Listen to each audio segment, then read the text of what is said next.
Hello everyone. In this video we will discuss the term atmosphere, and if you want to study the notes or MCQs related to this topic, you can click the link given in the description.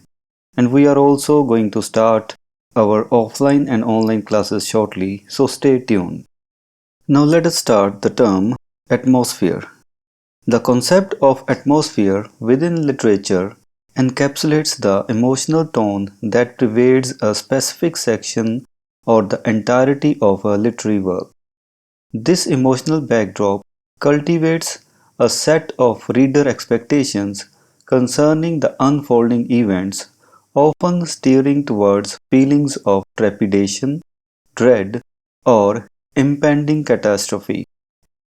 This video delves into the multifaceted role of atmosphere in literature, citing examples from Shakespeare's Hamlet, Coleridge's Christabel, and Hardy's The Return of the Native. The interchangeability of terms such as atmosphere, mood, and ambience further underscores the power of this element in shaping readers' engagement with a narrative. Creating tension through atmosphere. William Shakespeare masterfully utilizes atmosphere to set the stage for impending drama in Hamlet. The tense and fearful atmosphere that envelops the beginning of the play is achieved through the terse and nervous dialogue of the sentinels.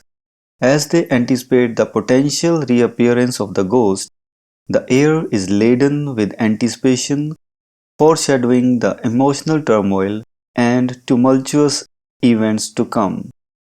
Through the manipulation of atmosphere, Shakespeare successfully primes the audience's emotional state, drawing them into the impending turmoil. Religious and superstitious terror in Coleridge's Christabel.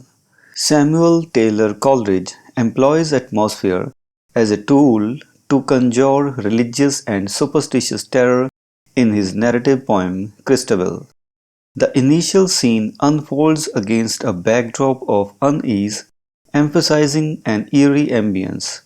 Coleridge's vivid description envelops the readers in an environment that heightens tension and apprehension.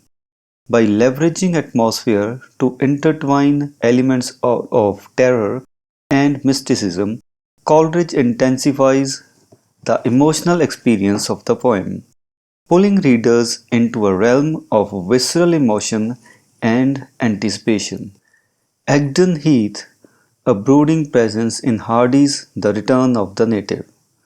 Thomas Hardy's novel, The Return of the Native, showcases how atmosphere can be personified through a setting, significantly impacting the narrative. Egdon Heath, a vast and brooding presence, becomes a character in itself, casting a shadow over the human characters and their struggles for happiness. This atmospheric presence reduces human endeavors to pettiness and futility, underscoring the overarching themes of destiny and the insignificance of individual pursuits. In this instance, the atmosphere transcends being merely a backdrop and assumes an active role in shaping the characters' lives and choices. Atmosphere, mood, and ambience. The terms atmosphere, mood, and ambience are often used interchangeably, highlighting the multifaceted nature of this literary element. Each term encapsulates the emotional backdrop that influences readers' perceptions and expectations. Mood emphasizes the emotional disposition of the narrative, while ambience accentuates the overall environment, including sensory elements that contribute to the reader's experience. Collectively, these terms underscore the nuanced approach writers employ to infuse their works with emotional resonance. Conclusion.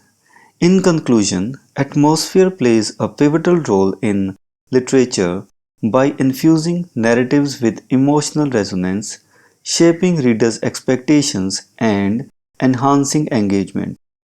The examples from Shakespeare's Hamlet, Coleridge's Christabel, and Hardy's The Return of the Native exemplify how atmosphere can be wielded to evoke specific emotional responses and set the stage for impending events.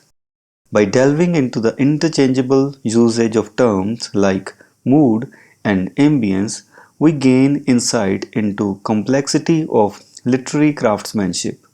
Atmosphere serves as a bridge between the written word and the reader's emotional experience, revealing the profound impact of this often unspoken yet powerful literary element.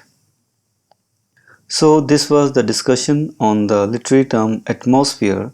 We will meet in the next video with some other literary term. Until then, see you and bye bye.